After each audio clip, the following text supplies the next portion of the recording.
Embrace the power of knowledge at Sanskriti University, ranked first in most promising university in engineering and management in India. Visit www.sanskriti. हमारे साथ देश के जाने माने लेखक सत्यव्यास जी हैं।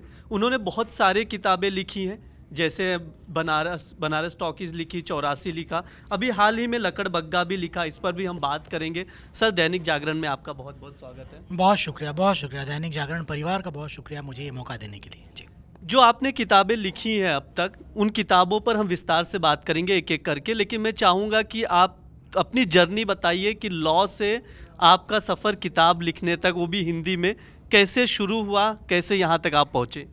बहुत मतलब मज़ेदार कहानी है। मुझे ऐसा लगता है कि हमारी जनरेशन के जो लोग हैं, या मुझे लगता है कि अगर आप अकादमिक हिंदी से नहीं आते हैं तो वो सारे लोग जो लेखक बनते हैं, दरअसल लेखक बनने की सोच के नहीं बनते। कहीं ऐसा नहीं होता हमारे जहन में कि इसको जो है हमें एज ए करियर प्रोस्पेक्ट लेके चलना होता है। घटनाएं कुछ होती हैं ऐसा, या यूँ हुआ करता है कि आपके अंदर लेखन का कीड़ा होता है तो वो आप उस तरफ चलते हैं।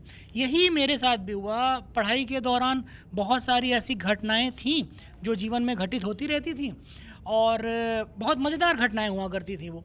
तो जब एक समय ऐसा आया कि जीवन में एक ठहराव आया, नौकरी हो गई, शादी हो गई, उसके बाद वो घटनाएं जो है ना, जो हम अपने कॉलेज लाइफ में जिया करते थे, वो घटनाएं मैं भूलने लगा। तो मैंने एक बार अपने दोस्त से पूछा कि उस पार्टिकुलर इंसिडेंट पे क्या हुआ था। उसने बताया, तुम कैसे भूल सकते हो। मुझे सही में ये बात बहुत अजीब लगी कि मैं इतनी महत्वपूर्ण बात कैसे भूल सकता हूँ। तो मैंने ना वो अपनी पूरी जो कहानी है वो लिखना शुरू की, डायरी नुमा, कि भाई ये इंसिडेंट हुआ था, ऐसी घटना घटी थी, और वो मैंने ना अपने दोस्तों को भेजना शुरू की। देखिए, यहीं से दरअसल चीज़ें क्या हुई कि मैंने जो भी इंसिडेंट या जो भी घटनाएं लिखी, उसके मुख्य किरदार वही थे जिनको मैं भेज रहा था। तो कहानी के ये घटना के बीत जाने के 7-8 साल बाद भी उन्हें वो रिलाइव करने में बहुत अच्छा लग रहा था कि हमारे साथ हुआ है। तो वो हमेशा कहते गए कि यार लिखो और लिखो और लिखो। मैं लिखता गया, और एक समय मुझे उस कहानी का ना अंत सूझा, जिसे हम कहते हैं ना क्लाइमैक्स, वो सूझा। मैंने किताब लिखी और उसको फिर उसको पूरा एक शेप दिया किताब का, और बहुत डरते हुए, बहुत हिचक से मैंने प्रकाशकों को वो भेजी।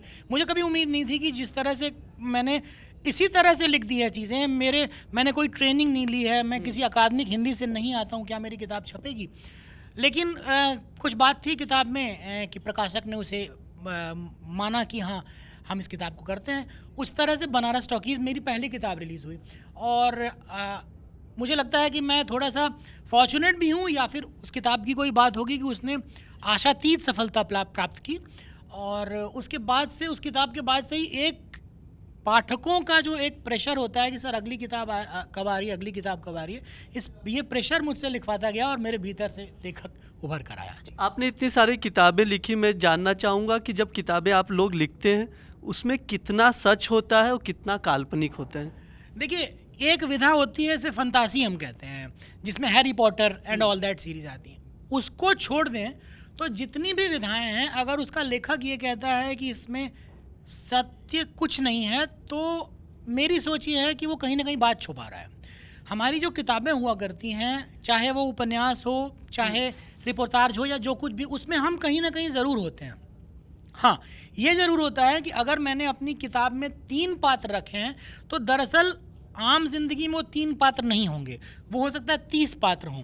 लेकिन क्योंकि हम उपन्यास 30 पात्रों के नहीं कर सकते, फिर बहुत कन्फ्यूज़न होता है, तो हम उसके सारे ट्रेट्स मिला के 3 पात्रों में ले आते हैं ताकि लोगों को पढ़ने में सुविधा हो। तो मेरी कहानियों में भी जो पात्र हैं वो कहीं ना कहीं आम जिंदगी से हैं। हाँ, उसको थोड़ा सा वो क्या कहते हैं, कथा का रूप जरूर दिया है ताकि लोगों को पसंद आए। तो ये क्या कहेंगे उसे, कथा और ओरिजिनलिटी के बीच की चीज़ हुआ करती है। जी, मैं बनारस टॉकीज़ पे जाऊंगा, मैंने भी पढ़ी है। मेरे जितने भी लॉ स्टूडेंट्स हैं, जब मैं लॉ कर रहा था, उस दौरान भी काफ़ी जिक्र हुआ इस किताब का। मैं चाहूँगा इसमें से कुछ खास बातें हैं जो बनारस टॉकीज़ की रही हों, और आप हमें साझा करें। अरे, इसमें बहुत सारे कैरेक्टर्स ऐसे हैं जो बहुत मज़ेदार कैरेक्टर्स हैं, और हैं भी। इनफैक्ट उसमें एक हमारे मित्र हैं राम प्रताप नारायण दुबे, जिनके बारे में बहुत मज़ेदार बात थी कि उन्होंने सच में अपने पिताजी को, जो किताब में भी है, अपने पिताजी को फ़ोन किया और बहुत नाराज़ होते हुए फ़ोन किया, और उन्होंने कहा कि पापा प्रणाम। उसके बाद उन्होंने अपने पापा से कहा कि मेरा नाम इतना बड़ा क्यों रखा कि जब मैं रेलवे का रिजर्वेशन का फॉर्म भरता हूँ ना, तो फॉर्म भरते भरते वेटिंग लिस्ट आ जाती है। तो वो इतनी बड़ी बात थी उस समय, मतलब इतनी हास्यास्पद बात थी कि बड़ा मज़ा आता था उस तरह की चीज़ें सुन के। एक दफ़ा जो मैंने किताब में नहीं लिखा वो मैं बताऊं कि एक दफ़ा वो गर्ल्स हॉस्टल के पास पकड़े गए और वो गर्ल्स हॉस्टल के सामने फ्लाइंग किस यूँ दे रहे थे।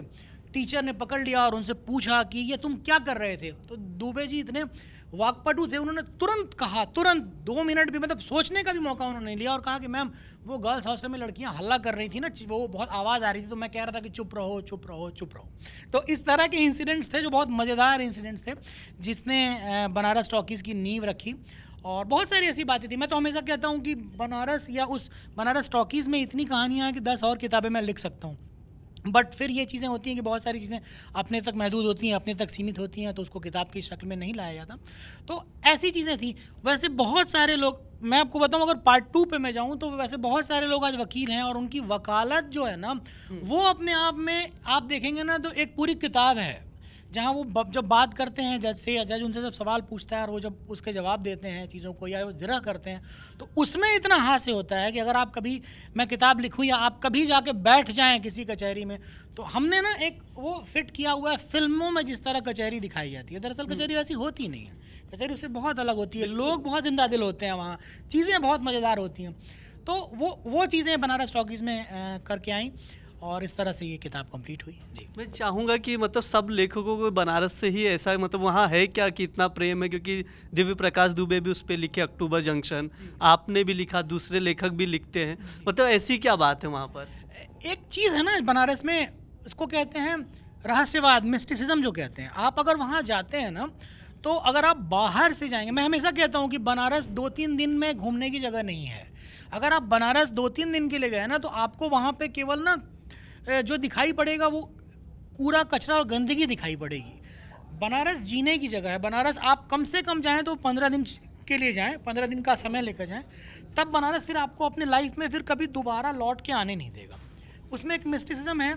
वहाँ की कहानी में आपको ना एक पूरा का पूरा एक पूरा वे दिखता है, जहाँ आप कहानी कस्बे से शुरू करके और कहानी को आप ना एक शहर तक ले जा सकते हैं। आप अपनी कहानी को सीमित करना चाहते हैं किसी गांव में, वो भी बनारस में है।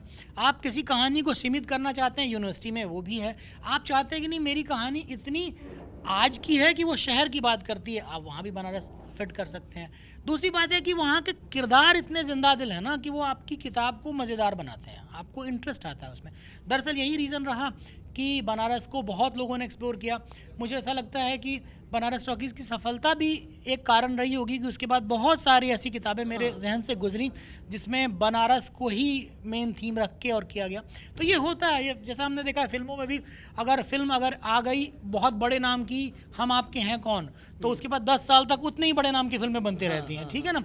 तो एक वो प्रेसिडेंट सेट करने वाली बात होती है। बनारस टॉकीज़ ने वो सेट किया और उसके बाद फिर एक फॉर्मूला जैसी बातें हो गई कि बनारस पे अगर हम काम करेंगे तो चीज़ें चलेंगी। बनारस टॉकीज़ में थोड़ा मजाक मस्ती थी, स्टूडेंट्स थे।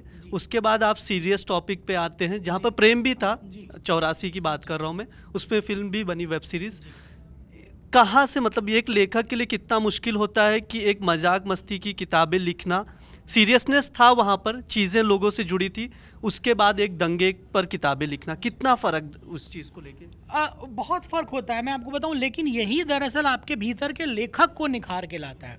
देखिए, जब मैं हमेशा कहता हूँ, बार बार ये बात हम रखता ही हूँ कि बनारस टॉकीज़ एक ऐसी कहानी थी जिसके बहुत सारी घटनाएं मेरी जी हुई थी। तो मुझे ऐसा लगा कि ये एज ए लेखक मेरी परीक्षा नहीं है, मैं तो लिख सकता हूँ। मैंने जैसा अभी कहा कि मैं और 10 किताबें लिख सकता हूँ, लेकिन मेरे भीतर कोई लेखक है वो कैसे पता चलेगा? तो उसको तय करने के लिए मैंने 84 सब्जेक्ट चुना। और 84 भी यूँ नहीं चुन लिया। हुआ क्या था, मैं बोकारो स्टील सिटी, एक शहर है झारखंड में जहाँ मेरी परवरिश हुई, मैं पैदा वहीं हुआ। तो मैंने कभी रेडियो पे एक इंसिडेंट सुन लिया था बड़े होते क्रम में कि बोकारो 2 बार चर्चा में आया। पहली बार जब हमारी प्रधानमंत्री ने उसको फावड़ा चला के उसकी नींव डाली, और दूसरी बार जब उनकी हत्या हुई। तो मुझे मेरे बाल मन में ना इसका बहुत अलग तरह का वो इम्प्रिंट आया कि मेरे शहर को इस तरह नहीं याद रखा जाना चाहिए कि मेरा शहर बहुत अच्छा है, वो घटनाएं बुरी रही होंगी, वो समय बिल्कुल बुरा रहा होगा, लेकिन उस पूरे शहर को दोष नहीं देना। वो फिर कहानी, फिर मैंने अपना रिसर्च करना शुरू किया। मैं रिसर्च बेस्ड लिखने को तरजीह देता हूँ। तो हाँ, लेकिन वो जो था, जैसे आपने कहा ना कि अचानक से मैं उठ के एक कॉलेज के माहौल से जाता हूँ और दंगों की बात, तो ये लीप लेना बहुत मुश्किल था। जैसे अब मुझे फिर मुश्किलात आ रही हैं इस बात की कि मैं लव स्टोरी लिखना चाह रहा हूँ और मेरी पिछली दोनों किताबें बहुत डार्क हैं। मैंने एक किताब जो लिखी है वो लकड़बग्घा, जो सीरियल किलर पे है, और इसके पहले की जो मेरी किताब है वो आप समझें कि उफ कोलकाता जो है वो हॉरर पे है। उससे फिर आना, लेकिन ये लेना पड़ता है, तभी एक लेखक की परीक्षा होती है कि आप कैसे विभिन्न विधाओं में लिख सकते हैं। जी, इस पे आपने लकड़बग्घा का जिक्र किया, वो किताब मेरे हाथ में, मैं भी दर्शकों को दिखा दे रहा हूँ। आप भावनाओं से खेलते हैं, वो आपसे खेलेगा। ये सत्यव्यास की रिसेंटली लिखी हुई किताब है आपकी, तो मैं सोचा इसको दिखा दूँ। इसकी कीमत 225 रुपये है। आप लोग भी चाहें तो इसको पढ़ सकते हैं। मैं इसको फ्रेम में भी दिखा दे रहा हूँ। मैं चाहूँगा कि इस पे बात करें, थोड़ा सा आप विस्तार से बताएं कि इसमें जो कहानी है वो कैसा, कैरेक्टर क्या क्या है, थोड़ा सा दरअसल ये मुझे ना काफ़ी दिनों से ये मेरे जहन में कहानी घूम रही थी कि क्या हो कि दो बहुत ऑपोजिट लोग मिले। ये जो लड़का है, इसमें जो कैरेक्टर है गौरव, उसे गॉड कॉम्प्लेक्स है। उसे लगता है ये एक दरअसल बीमारी है जिसमें इंसान को ये लगता है कि दुनिया केवल अच्छे लोगों के रहने के लिए बनी है, यहाँ बुरे लोगों का कोई स्थान नहीं है, और ईश्वर ने मुझे यहाँ भेजा ही इसलिए है कि बुरे लोगों को ख़त्म किया जाए। तो ये एक दरअसल बीमारी होती है, उससे वो पीड़ित है। और वो जहाँ भी ट्रस्ट बिट्रेयल देखता है ना, वो जहाँ भी देखता है कि किसी ने किसी का विश्वास तोड़ा, तो ये हर्ट हो जाता है कि क्यों विश्वास तोड़ा गया, और वो फिर किलिंग करता है। इसके बरक्स जो है वो एक लेडी इंस्पेक्टर है जिसको एंगर इश्यूज़ है। वो नौकरी करती है लेकिन अपने क्रोध को जो है ना वो नहीं कंट्रोल कर पाती। जैसे अगर उसका कभी ड्यूटी लग गई किसी बॉस की फैमिली को घुमाने में, और उसे कह दिया गया कि दरवाज़ा खोलो, वो दरवाज़ा नहीं खोलती, ये मेरी ड्यूटी नहीं है, इस तरह की चीज़ें। तो ये होता क्या है कि वो अपने एंगर को नहीं कंट्रोल कर पाती, जिस वजह से उसके प्रमोशंस नहीं होते। इस लेडी को ये जब केस मिलता है और उसे पता चलता है कि ये कनपट्टी मार का केस है। कनपट्टी मार एक किलर है जिसने 12 साल पहले मुंबई में उत्पात मचाया था, और इसी इंस्पेक्टर ने उसे पकड़ा था। तो इसे बहुत आश्चर्य इस बात का होता है कि जब मैंने पकड़ा था उसे फांसी हो गई, तो ये दूसरा कहाँ से आया। तो इसी जद्दोजहद की कहानी है जो एक शहर में किलिंग होती जा रही है और वो फिर कैसे पकड़ती है। इसमें बहुत सारे मैंने मुद्दे उठाए हैं, जैसे चाइल्ड बुलिंग का मुद्दा होता है। बच्चे जो हैं वो स्कूल में पढ़ते हैं, छोटे बच्चों को, अपने से छोटे या कमज़ोर बच्चों को बुली करते हैं। कहाँ से वो चीज़ें सीखते हैं, या जो बच्चे बुली हो रहे हैं वो क्यों नहीं ये बात अपने घर में जाके बता पाते बच्चों को, उसका एक मनोवैज्ञानिक पहलू मैंने रखने की कोशिश की है। एक ये भी रखने की कोशिश की है कि हर वो इंसान जो चिल्ला के नहीं बोल पाता, ज़रूरी नहीं कि वो गलत हो। बहुत बार ऐसा होता है कि सामने वाला झगड़ा नहीं करना चाहता, इस वजह से वो शांत रहता है। तो इस बात को लेके ये कहानी बुनी गई। एक बहुत अच्छी कहानी मुझे लगता है, जैसा पाठक बता रहे हैं, सो आप लोगों के सामने मैं दरख्वास्त करूंगा बाकी सारे आपके भी देखने वालों से और मेरे पाठकों से कि उसे ज़रूर पढ़ें और बताएं मुझे। साहित्य और बाजार का बार बार जिक्र होता है। हालांकि आपको सक्सेस मिला, आपके ऊपर फिल्में, किताबें जो लिखी उस पर फिल्में बनी, आपको उतनी दिक्कत नहीं होगी। लेकिन जो दूसरे हिंदी लेखक हैं उनको दिक्कतें होती, या जो लेखक बनना चाहते हैं स्पेशली हिंदी में, तो जहाँ पर पूरी जो मामला, पूरी बात फंसती है वो पैसों को लेके। इसको अगर कोई लेखक बनना चाहता है या लेखक है, इस चीज़ को कैसे मैनेज करे, वो चीज़ मैं चाहूँगा कि आप बताएं पूरा। बिल्कुल, बहुत बढ़िया सवाल है, मैं इस पे हमेशा ही बात करना चाहता हूँ। देखिए, बाज़ार बहुत खुला है। मैं 10 सालों से कमर्शियल लेखन में हूँ। 10 साल पहले मैं अगर ये बात कहूँ कि मैं किसी नए लड़के को कहता है कि तुम लेखक बनो, इसमें करियर देखो, तो शायद मैं नहीं कह पाता। मैं कहता है कि दूसरी कुछ चीज़ें भी तुम देख लो। लेकिन आज के दिन में जो है ना, कंटेंट राइटिंग का बाज़ार इतना खुला हुआ है कि अगर आप अच्छी हिंदी जानते हैं, अच्छी हिंदी कहने का मतलब मेरा फिर व्याकरणीय हिंदी से भी है, यूँ नहीं कि आपकी भाषा है और आप केवल बोल लेते हैं इसलिए आप लिख भी लेंगे। समस्या यहीं आ रही है। हमारे यहाँ मैंने देखा कि बहुत सारी किताबें ऐसी आई जिसमें अगर मेरी बोलचाल की भाषा हिंदी है तो मैं हिंदी में किताब भी छाप दूंगा। नहीं, ऐसा नहीं होता। कमर्शियल जब भी चीज़ें होंगी ना, जब आपको कोई पैसा दे रहा है तो वो आपसे ना एक्सेलेंस चाहेगा उसमें। तो यदि आपको लगता है कि आपकी भाषा पे पकड़ है, आपकी व्याकरण पे पकड़ है, आपके पास एक ही घटना और एक ही दृश्य के लिए कम से कम 4 से 5 शब्द हैं, ये बाज़ार आपको हाथों हाथ लेगा। बाज़ार में बहुत सारे ऐसे करियर एस्पेक्ट्स हैं जहाँ पे आप आ सकते हैं। केवल किताब लेखन तक ही नहीं, आप रेडियो लेखन कर सकते हैं, आप टीवी लेखन कर सकते हैं, आप कंटेंट राइटिंग कर सकते हैं, आप आजकल तो रील्स के लिए कंटेंट राइटिंग हो गई है और बहुत बड़ा उसका बाज़ार है। लिंक्डइन पे मैं लड़कों को हमेशा कहता हूं कि आप जाके देखें कि किस तरह से आप रील्स के लिए कंटेंट राइटिंग कर सकते हैं। अलावा इसके फिर आप किताब से है इसके आप, मैं आपको बताऊँ कि अगर आपने अच्छी किताब लिखी है जिसके कमर्शियल एस्पेक्ट्स हैं, जिसके कमर्शियल वैल्यूज़ हैं, तो किताब के राइट्स के आपको बहुत अच्छे वो मिल जाते हैं, तो उससे भी चीज़ें चल जाती हैं। तो मेरा ये कहना है कि बहुत सारे एस्पेक्ट्स हैं। एकदम आज के दिन में इसके लिए बिल्कुल भी परेशानी की बात नहीं है कि हिंदी में कोई करियर नहीं है। अकादमिक हिंदी के अलावा भी करियर है। जी, आपने बात की तो थोड़ा सा मैं चाहूँगा कि समाज से जुड़ के हम लोग बात करें इस पर। आखिरी सवाल है मेरा, मैं ये जानना चाहता हूँ, हमारे पास कपड़े लेने के लिए पैसे हैं, यूथ के लिए स्पेशली घूमने के लिए पैसे हैं, लेकिन 200, 250, 300 रुपए के लिए यूथ के लिए स्पेशली किताब लेने के लिए जेब से पैसे निकालने से कतराते हैं, पहली चीज़। दूसरी चीज़ है, जब हम कभी कोई घर खरीदना चाहते हैं, बिल्डर किचन दिखा देता है, वॉशरूम दिखा देगा, हॉल दिखा देगा, ये बेडरूम है, यहाँ ये चीज़ें रख सकती है, लेकिन कभी वो ये नहीं दिखाता कि ये आपकी लाइब्रेरी है या किताब रखने की ये जगह है या ये कमरा है। क्या है, मतलब समाज में ऐसी ये चीज़ की कमी क्यों है, मैं जानना चाहूँगा। और ये इस चीज़ में क्या बदलाव करने की ज़रूरत है, वो मैं चाहूँगा कि आप बताएं लोगों को। बहुत बढ़िया सवाल। मुझे लगता है कि सवाल में ही अपने आप में ना हमारे समाज के लिए एक सवाल है जो हमें देखना चाहिए। मैं इसका जवाब देने का प्रयास करता हूँ। देखिए, क्या है ना कि इसमें गलती दोनों ही तरफ से है, लेखक और पाठक दोनों की ही गलती है। एक पूरा ऐसा समय आया था लेखन का, इसे हम उरूज कहते हैं, तो वो समय ऐसा था जब ना लेखकों की किताब हाथों हाथ ली जाती थी। ऐसा भी हुआ करता था कि किसी लेखक के 70,000 तक के संस्करण निकलते थे। मैं जानता हूँ ऐसे लेखक। गलतियाँ क्या हुई? गलतियाँ ये हुई कि जब किताबें लोग पढ़ने लगे, उनकी अपनी लाइब्रेरी, आप हम सब लोगों के घर में छोटी बड़ी ऐसी लेकिन लाइब्रेरी हुआ करती थी। हमारे पेरेंट्स बिल्कुल पढ़ा करते थे और बना के रखते थे। क्यों खत्म हुई चीज़ें? खत्म इसलिए हुई चीज़ें, उसके 2-3 कारण हैं। पहला कारण तो जो प्रकाशक के तरफ से कारण ये है कि जब उसकी किताबें बिकने लगीं तो उसने ना फिर कमाने के उद्देश्य से इतनी चलताऊ किताबें लानी शुरू की जिससे पाठक का ना मन भागा। आप 1 मिनट के लिए मान के चलें कि मैंने शिवानी की एक किताब पढ़ी, मुझे बहुत अच्छा लगा, लेकिन शिवानी अगली किताब 6 महीने बाद लिखेंगी। पाठक के पास इतना धैर्य नहीं है कि वो 6 महीने रुके। उसका फ़ायदा उठा के प्रकाशकों ने क्या किया कि बहुत सारे किताबें करनी शुरू कर दी। पाठक ने उसे उठाया, उसे मज़ा नहीं आया। मज़ा, मेरे कहने का मतलब सीधे ना कमर्शियल एस्पेक्ट से है। जब आप किसी किताब का 200 रुपया मूल्य देते हैं और आपको लगता है कि यार ये ठीक नहीं है, तो आप उखड़ते हैं।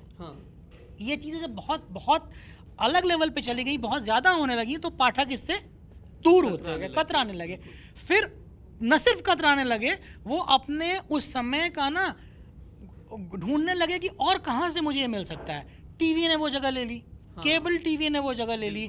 बाद के दिनों में आप आएँ तो हम देखें कि नेट ने वो जगह ले ली, अब तो रील्स और मोबाइल ने वो जगह ले ली।